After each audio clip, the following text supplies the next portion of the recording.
નમસ્કાર મિત્રો, સ્વાગત છે તમારું વિશેષ વાતોમાં। કુળદેવી કે કુળદેવતા જે આપણા કુળ કે વંશના રક્ષક હોય છે, ઘર પરિવાર અથવા વંશ પરંપરાગત તરીકે પ્રથમ પૂજ્ય કે મૂળ અધિકારી દેવ હોય છે। એટલે પ્રત્યેક કાર્યમાં કુળદેવી અથવા કુળદેવતાને યાદ કરવું આવશ્યક છે। મિત્રો, આપણા ઘરે સવાર સાંજ આપણે કુળદેવીની પૂજા કરતા હોઈએ છીએ। આપણે આપણા ઘરમાં કુળદેવીની મૂર્તિ કે પછી ફોટોની સ્થાપના કરી નિત્ય પૂજાપાઠ કરીએ છીએ અને આપણે કુળદેવીનો દીવો કર્યા બાદ હાથ જોડીને પ્રાર્થના કરતા હોઈએ છીએ। દોસ્તો, જ્યારે કુળદેવી અથવા તો કુળદેવતા આપણા ઉપર પ્રસન્ન થાય છે ત્યારે આપણને સંકેત આપતા હોય છે। કેટલાક એવા સંકેતો હોય છે કે જેને આપણે સમજીએ તો આપણે આપણી પૂજા સાધનામાં આગળ વધતા જઈએ છીએ। એટલે આપણે આપણા કુળદેવી કે કુળદેવતા સાથે એક કનેક્શન બનાવી શકીએ છીએ।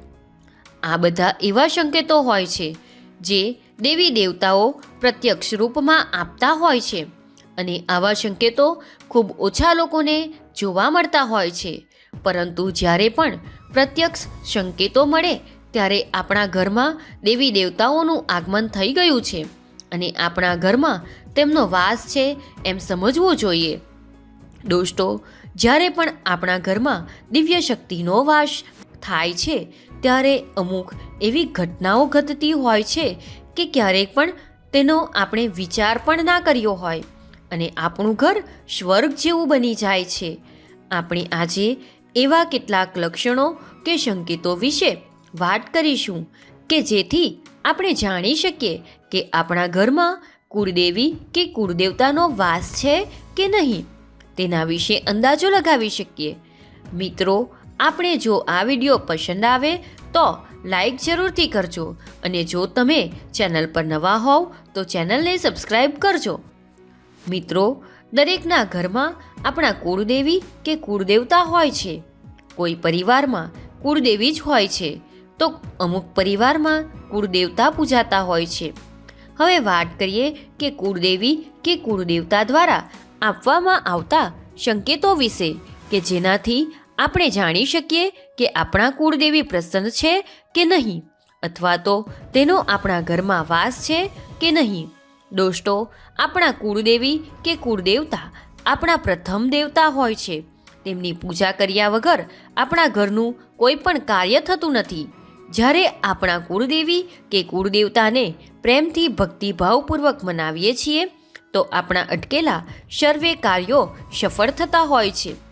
જો ઘરની પરિસ્થિતિ ખરાબ હોય તો તે પરિસ્થિતિમાં સુધારો થતો જોવા મળે છે। મિત્રો, તમે જોયું હશે કે અનુભવ કર્યો હશે, જ્યારે આપણે સંત મહાત્મા ભુવા ભગત પાસે આપણી સમસ્યાના સમાધાન માટે જઈએ છીએ ત્યારે જો સારા એવા સંત મહાત્મા ભુવા ભગત હોય તો સમસ્યાના સમાધાન માટે સૌપ્રથમ કુળદેવી કે કુળદેવતાને પ્રથમ પ્રાધાન્ય આપવામાં આવતું હોય છે અને તમને તમારા કુળદેવી કે કુળદેવતાનું પૂજન કરવાનું જણાવતા હોય છે। તમારા કુળદેવી કે કુળદેવતાની પૂજા વગર કોઈ પણ સમસ્યાનું સમાધાન નથી જણાવતા। જ્યારે કુળદેવી કે કુળદેવતા પ્રસન્ન થાય ત્યારે એવા સંકેતો મળતા હોય છે જેમ કે ઘરમાં શાંતિ અને એકતાનું વાતાવરણ બની રહે છે। એટલે કે કેટલાક ઘરમાં આપણે જોયું હશે કે કેટલાક ઘરમાં સાસુ વહુ કોણ છે તે આપણને ખબર જ ના પડતી હોય અને મા દીકરી હોય એવું જ વર્તન જોવા મળતું હોય છે। ઘરની આર્થિક સ્થિતિમાં સારો એવો સુધારો જોવા મળતો હોય છે। તમે જેટલું કમાતા હોય એટલું જ કમાતા હોવ છો, પણ પહેલાંની સ્થિતિ પ્રમાણે ઘરમાં બચત વધારે થતી હોય છે। એટલે કે તમારા ઘરમાં બરકત જોવા મળતી હોય છે, પૈસાની વધુ બચત થતી જોવા મળતી હોય છે। ઘરના સભ્યો શારીરિક રીતે સ્વચ્છ અને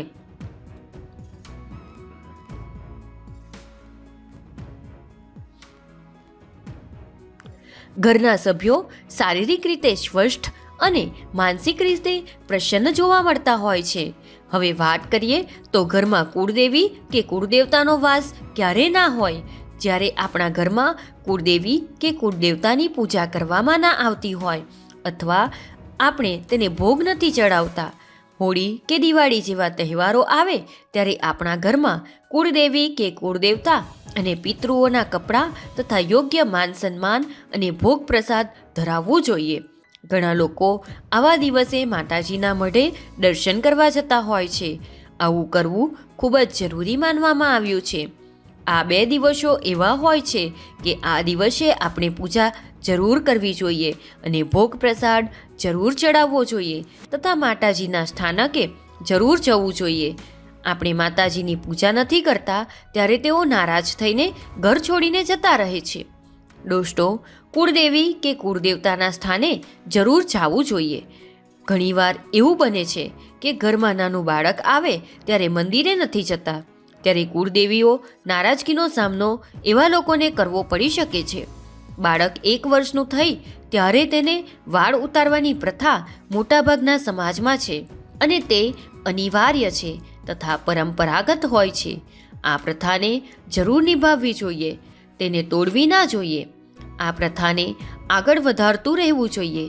જે આપણા વડીલો કરતા આવ્યા છે તે પરંપરાને આપણે જાળવી રાખવી જોઈએ. લગ્ન પછી પણ મોટાભાગના લોકો કુળદેવીના મંદિરે જતા હોય છે અને નિવેદ વગેરેનો ભોગ ધરાવવામાં આવતું હોય છે. જ્યારે કુળદેવીનો વાસ આપણા ઘરમાં થાય અથવા આપણા ઘરમાં આ દિવ્ય શક્તિ બિરાજમાન થાય ત્યારે ઘરમાં એક સુગંધ પ્રસરવા લાગે છે જે એકદમ મનમોહક લાગતી હોય છે. એવું જરૂરી નથી કે જ્યાં મંદિર હોય ત્યાં જ સુગંધ આવતી હોય. આખા ઘરમાં આ સુગંધ આવતી હોય છે અને આવી મનમોહક સુગંધ આપણા ઘરમાં સકારાત્મક ઉર્જા લઈને આવતી હોય છે અને આ સકારાત્મક ઉર્જા આપણને બધામાં સાચો રસ્તો બતાવે છે. દોસ્તો, જ્યારે કોઈ વ્યક્તિ આત્મહત્યા કરે છે તો તે નકારાત્મક વિચારોના કારણે કરે છે અને આપણે જાણીએ છીએ કે શરીર એ મગજ દ્વારા કાર્ય કરે છે.